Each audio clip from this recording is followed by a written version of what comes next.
Like, have you seen Gilmore Girls? Just talk like them. Really, really, really fast. All right, cool. Woo! Yay. So, again, welcome to day 2. That's really loud. I'm going to step back here. So, welcome to day 2. This is the Proving Ground track. This is Tazz. And she's talking about, oh my God, it's OSINT heaven. All right. Okay, we have 25 minutes and 24 slides. So, we're just going to go as quickly as I can so I can answer questions. If you have questions for me, I will be working the underground after this talk. I can meet everybody outside for questions and everything else. So hold questions to the end, and my contact information is going to be on the last slide. So this talk, just going to have a quick card overview. This is a spawn off another talk that we were going to do here that we weren't able to do. Then I'll show you how we're all worried about what you're putting out, tweeting your debit cards and things like that on the internet. We'll talk a little bit about what open source intelligence is not, what magnifies it, and I'll do a quick run-through of a case study and answer questions. And if there's time, we'll run the demo of the credit card guessing program that I wrote. All right, me, just Tazz. I don't represent any particular employer. I love fight and play hard. That should probably start with fight, love, then play hard. And my contact details again on the last slide. So, some of you have seen me tweet, retweet, actually beat up people about tweeting their debit card. This is one of our friends who thought that you don't need the 3-digit code on the back of the card, or you must have it to go purchase something.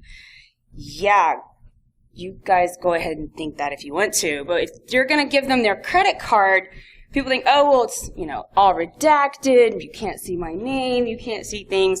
But I would tell you that if a bad guy wants to steal your credit card, he's actually probably more interested in stealing your life. So how easy is it to steal a credit card number? Credit cards conform to a set of rules in the industry. They're 14 to 16 digits. I know you guys are thinking, 14? Yes, there are credit cards that require only 14 digits. American Express is 15, and they don't put the 16th digit on there because it's calculated. They all follow the same rules, though. It must have an industry, a vendor, bank account, and a checksum at the end of it. If I know where you work and I know you have a corporate credit card, I know what industry you're in, I already know the first digit of your credit card. The numbers are also a set of permutations. You have a basic set. So if you cut up your credit card and you cut it into 3 pieces and you take out some numbers in the middle, I can still guess your credit card number because all I have to know is how many numbers do I not have. I have options of 0 through 9 for digits. How many places do I not have? If I don't know 2, well, then that's 10 to the second power of how many possible credit card numbers there are. So people are thinking 10 times 10, that's 100 possible credit card numbers, right? She'll be there all day trying to steal my credit card number. Well, thank you to the LUN algorithm, which tells me which out of those 100 are not valid credit card numbers, will never pass a credit card check, and that just throws it out. So I have now cut my options down, and honestly, if you take out 2, the LUN algorithm will result in 10 valid credit card numbers available to me. I write a little script, I go out, I do 1-cent charges to a website, and bing, one of them is going to go through, and I now have your legitimate credit card number. Stealing your life is actually almost as easy as stealing your credit card number. The reason is we have all of these things about us. We try to say, well, I'm only sharing this much information over here, and I really didn't, nobody knows my last name, and nobody knows my real birthday, my whole birthday. Well, it's easy because the overlap in the center, and anybody with enough time and patience can steal your life if you give them just enough information to get started. So we'll talk a little bit about open source intelligence. The acronym is OSINT or OSINT, depending upon who you ask. And one single OPSEC fail is OSINT heaven to somebody like me, when I'm doing things for a good purpose legally and legitimately. So what is not open source intelligence? Open source intelligence is not the open source internet. It's actually intelligence. It's actually going out, getting pieces of information, putting them together so that they build a picture and allow people to take action or make decisions. Those actions and decisions are usually not going to be in your best interest. It is not the dark web. None of the information you're going to see here came from the dark web or whatever term we have for dark web now, the other internet or something like that. It is not conducted with a magic button. It is not somebody that has 6,000 scripts and 25,000 APIs and they put one piece of information in and press go and it comes back and it tells them everything. It does not require expensive tools. Everything you see here you'll see in this talk was done without a single tool that cost me anything. I did not spend a penny other than my time to do what I'm going to cover here in the case study. And it's not something that only the government does. And truth be told, the people that are screaming and making noise in public forums about, oh, take that down, we're not the ones stealing your identity, because a real criminal isn't going to let you know that he's looking and stealing your identity. So the multiplier for what I call the OSINT. We're going to go OSINTing. These are just a few of the applications that make my hobbies easier. Most of them are free. Almost all of them will allow me to do a free basic search for information that I take as a pivot point or a springboard and I go forward. So our case study is going to be about a single post where there was a single user ID and a single comment, and how I was able to find out everything about this guy, even down to what coffee shop he goes to and probably what toothpaste he likes. Before I get started, do not break the law when you do open source intelligence. Unless you work for a law enforcement office that says you can break the law, and they're not going to send you to jail because we don't do that, right?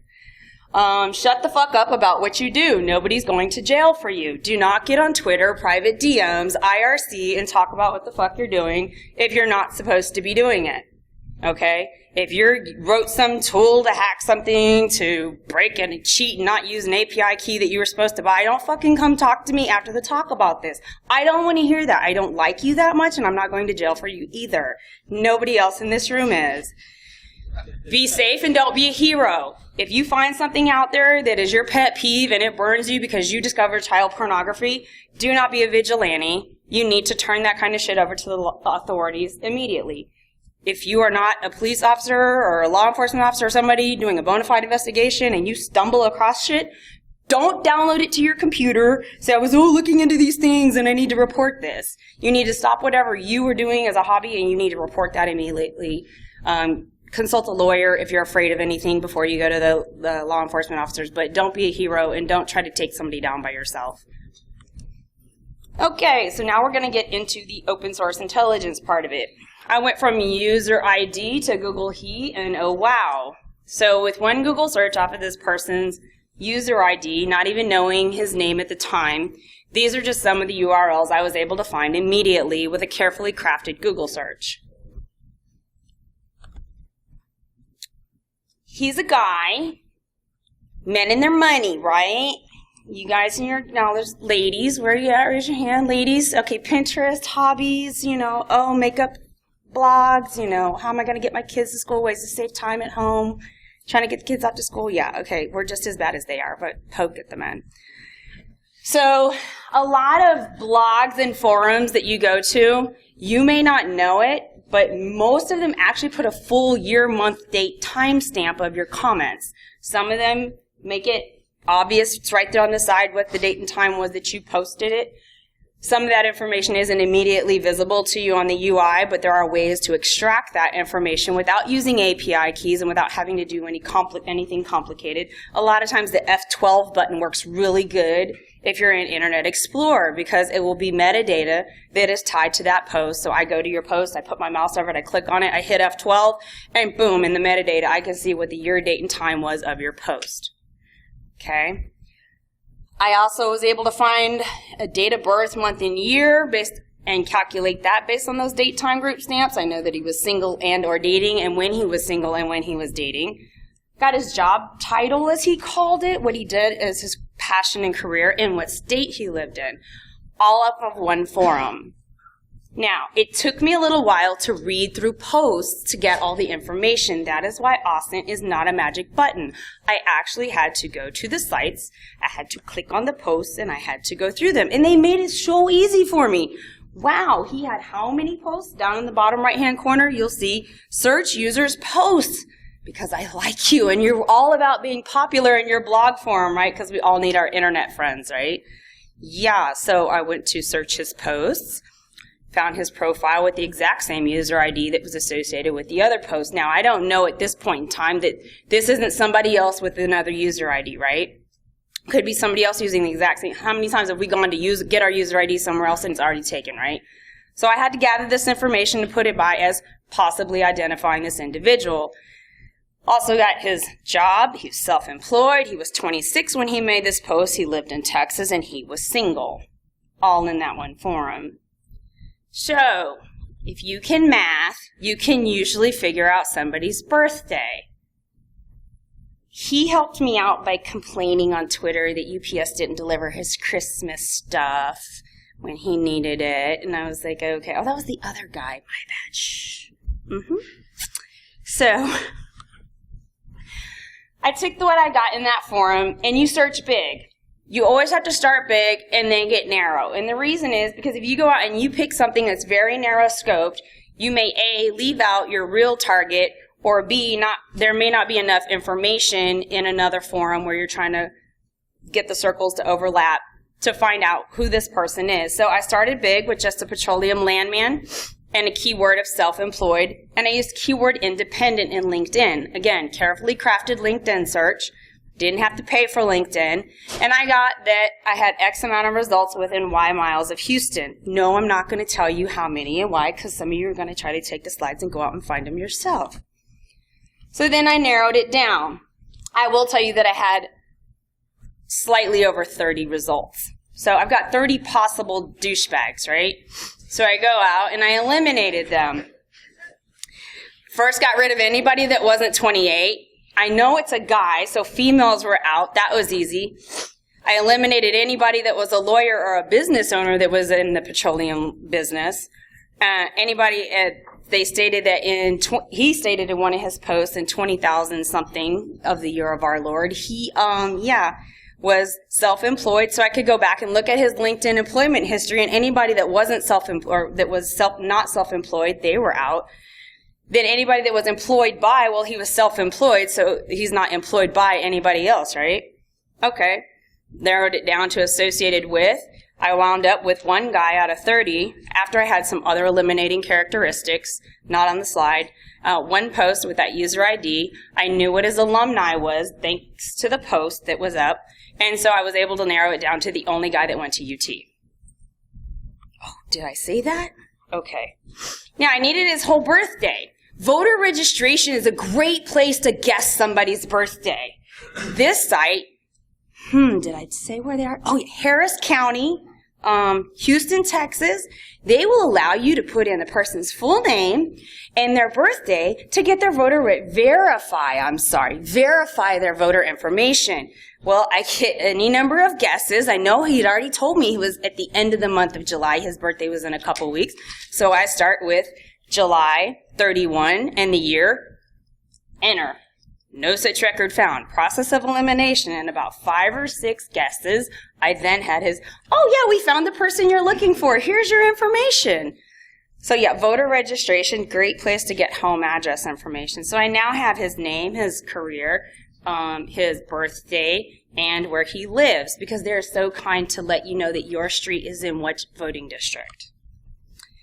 I then take that and went to another online search source, one that was mentioned in the previous slides of graphics.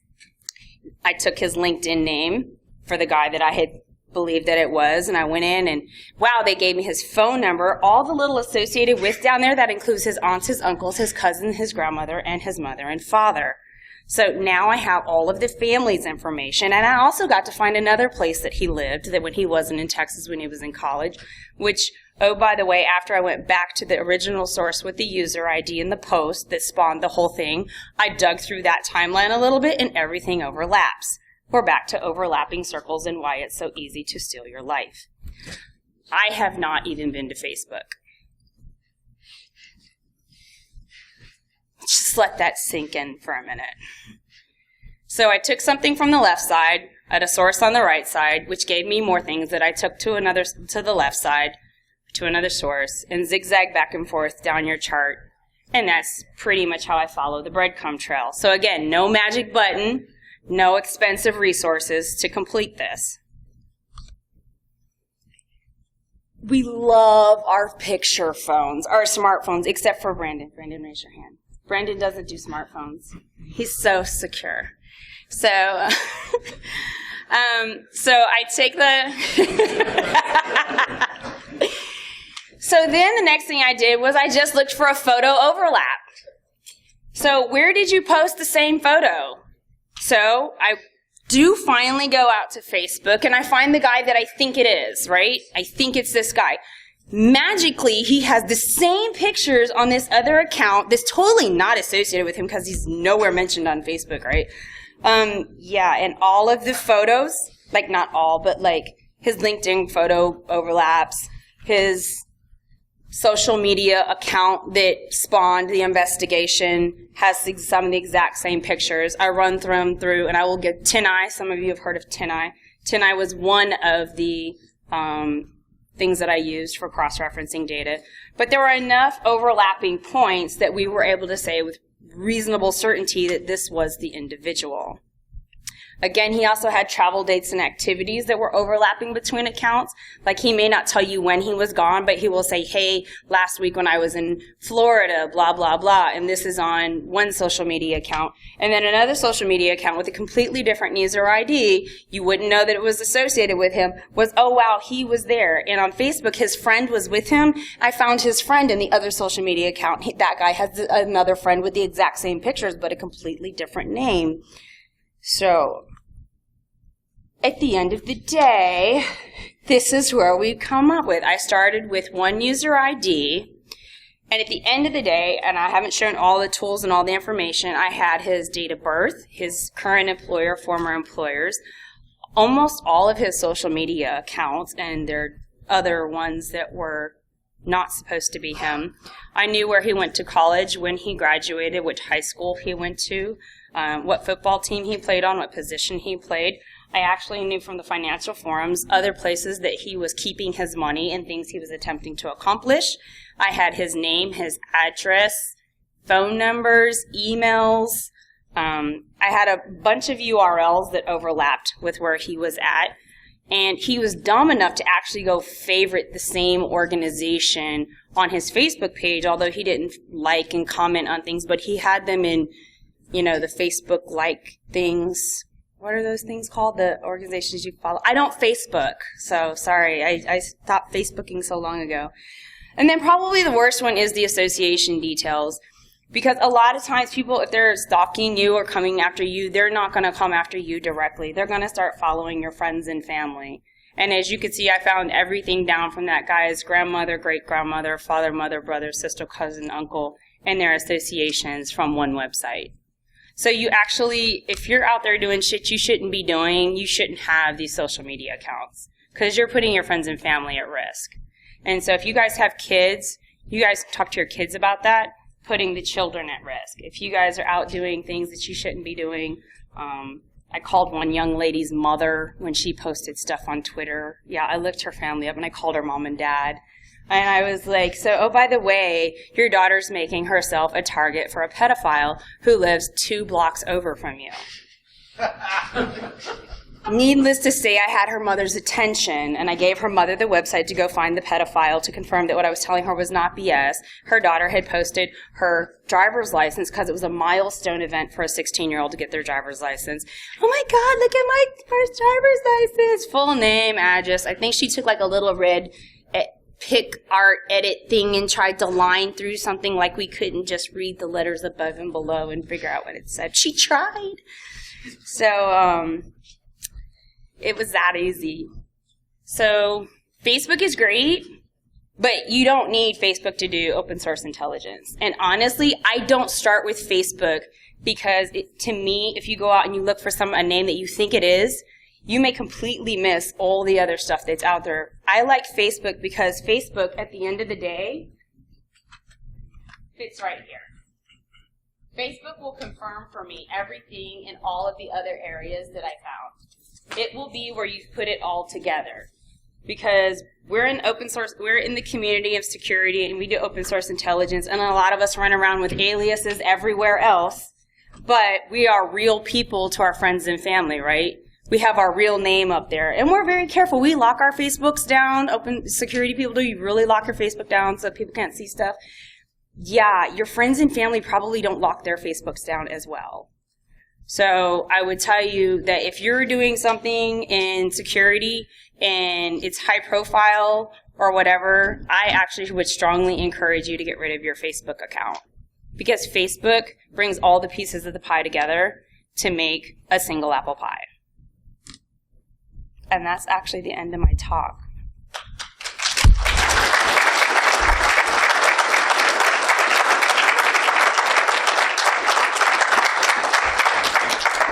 I think I have 4 minutes for questions.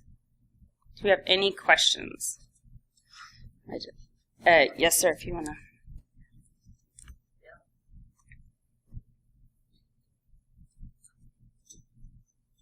One, two, yeah. Hi, my name is Paul. I'm from Poland. Most of the tools you showed us are like US based for searching info about people in US. How about people living in Europe? Do you know about tools and maybe use them to find info about people in? The screen captures you saw on the OS internet slides, those aren't limited to US based people.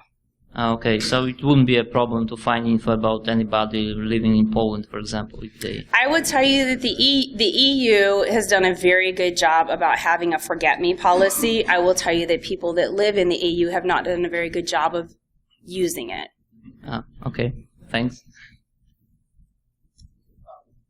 What would you recommend we do to protect ourselves, to make it harder? The question is, what do I recommend we do to protect ourselves to make it harder? My first recommendation, honestly, is get rid of Facebook. Seriously. That's my first recommendation. And it's not only because of what I can find, it's because of APIs that they have, the ability to search. And you guys remember the big scare years ago about the graphing thing on Facebook? It's not gone. I'm just going to tell you that. You may go make an account now and it may not work for current accounts. There are historical accounts to which I still have access that I can leverage that. So where Facebook has publicly said, oh, we don't do these things, there are accounts that still have access to it. I would honestly tell you to do that. One, you need to educate your family and your friends. The talk that I'm giving here now, you need to take this information back to your friends, your family, your churches, your social organizations, and you need to have this talk with them. You guys need to be giving back to the community and doing free talks to educate people on the risks. So if you want to protect yourselves, educate other people on how to not be stupid. Yes? Just a couple of those lines. Since it's so hard to actually fall off the grid, suggestions what the grid. Yes, disinformation is another good thing. Hey, I was over here, Florida was great this weekend, even though you were in Germany or you were in Washington State. Disinformation is really good. It has to be random. It can't be like every Wednesday you post a new post, because that's so obvious that every Wednesday between 12 and 2 you've put that you were somewhere. Well, I know that you aren't. That's just too obvious. I've seen that. But disinformation has to be semi-legitimate.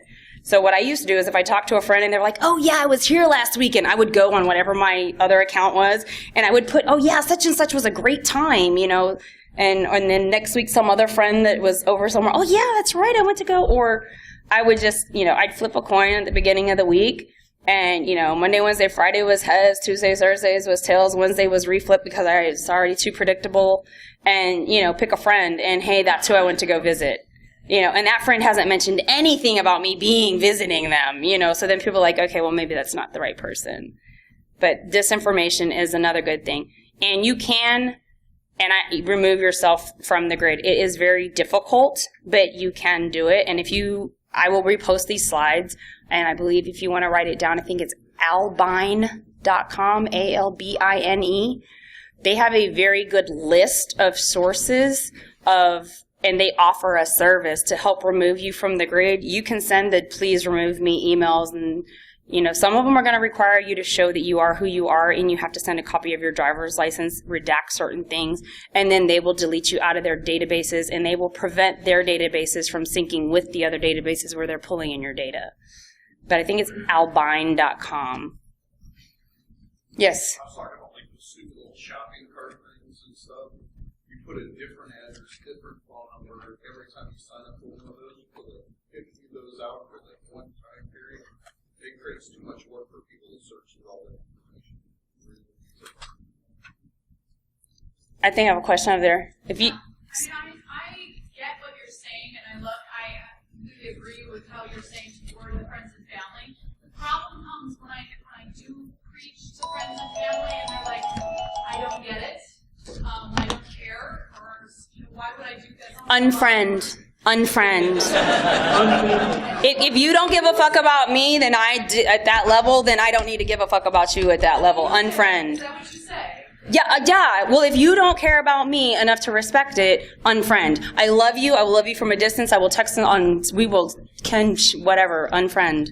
Seriously. Make the case if like just random, Joe from Hoboken or Pete from Peoria that would have no care in the world about hiding his identity.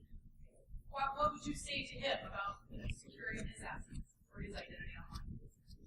Well, if they come to see you talk, they want to learn. Don't waste your breath on people that won't listen. Yes, ma'am. And I think we're out of time. Oh, it goes. Okay. Well, while he sets up, can I answer one or two more questions then while you set up, I guess?